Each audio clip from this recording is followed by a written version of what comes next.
Nintendo, a company that was once respected by every gamer for their innovation and understanding us, the gamers, and we love them for it. And that raised them as the third player in console wars. Actually, now that I realize it, they were the OGs. The second players came later. Regardless, it doesn't matter if you're a kid from this decade or an old dude who probably has less hair than I have pubes. Oh, Jerry, that's rude.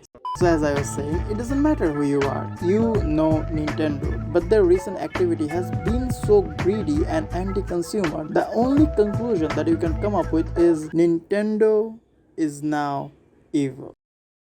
Nintendo Switch 2 has been a disaster. It's the only console in the market why you don't own anything. Even though the Switch 2 is overpriced as all can be, the console that you pay for isn't really something that you own. Now, what does that mean? What it means is the fresh new console you just bought home is not something that is yours. That means is you cannot mod it in any way, shape or form. And if you do it and they decide that whatever the hell you're doing is something they don't like it anymore, they can just break your console remotely. Now, to be fair, it's kind of a hearsay considering they haven't bricked any console for modding, but it's in their terms of service and you as a consumer do not really own the Nintendo Switch 2. You own the license for it, so the license could be revoked at any given moment for literally doing anything that you may have done that they may or may not have liked, and this shouldn't be something you should ever be worried about. Same goes for the games. You don't really own the game, you pay for the license to play the game. Even the physical copies, what you buy does not have the game in it. What it does have is the key that lets you download the game over the internet. At this rate, why even bother with a physical copy? You as a consumer who paid for all of the garbage,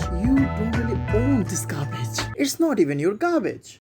Now, if it doesn't sound concerning to you, you can get your whole console bricked just cause you bought a second-hand game from someone else. And this did happen to some unfortunate user. Now, if you think all of these are just hearsay, there are enough reports that people are fearful of buying second-hand games. Now, if this was just all that is wrong with Nintendo, I could have been just fine. I can think of all this as well. Nintendo is a company. It's just a company doing all what it needs to do to squeeze out every bit of profit they can from their fan base. And I would have been fine and left it as another greedy corporate move and had moved on with my life. But Nintendo isn't just being greedy towards their community or fan base, they are trying to control gaming as a whole. They have patented the action of pressing a button, and this is scary. Now we all know about Palworld, a game that blew up overnight, hitting heights like never before. The internet collectively agreed this is basically Pokemon with guns. They even had the balls. They got balls that should be really familiar to you, known as blue ball, but they also got red and yellow balls. Probably has something to do with the animals. Now, Palworld, even though it may look like Pokemon with guns, the game leaned more toward Ark, a survival game. Now, it was inevitable that Nintendo will eventually sue Palworld at some point, but no one imagined they would be doing this. So, Nintendo recently patented the mechanics such as releasing creatures to fight alongside you and riding creatures. And you may think that these mechanics are so common, surely no one would approve them, right? Well, I don't know what kind of blowjob Nintendo's lawyers are giving, but it must be good considering they got their patents approved. Now, if you think this isn't a big deal, Elden Ring has both of these mechanics, from spawning creatures to fight alongside you to mounting creatures. Even Black Myth Wukong technically spawns creatures to fight alongside you. Nintendo, instead of making better games to compete with games like Palworld, they're owning the concept of pressing a button. And if you are a Nintendo fanboy who thinks there's nothing wrong in that, get this, Palworld didn't blow up cause it was a clone or a parody. Palworld took a huge risk that Nintendo will never take, and it worked. These kind of creative experiments brings out games like these. Usually small indie developers are fighting an uphill battle when it comes to publishing games. All they have in terms of strength are their creative freedom. Now, instead of making a game that you and me may enjoy, they instead now have to think if any of their game mechanics are overlapping with Nintendo's pattern. And as you may have guessed, it restricts creativity. And scarily enough, this isn't new. Back in 2018, Nintendo sued a Japanese mobile game developers named Global and won $30 million.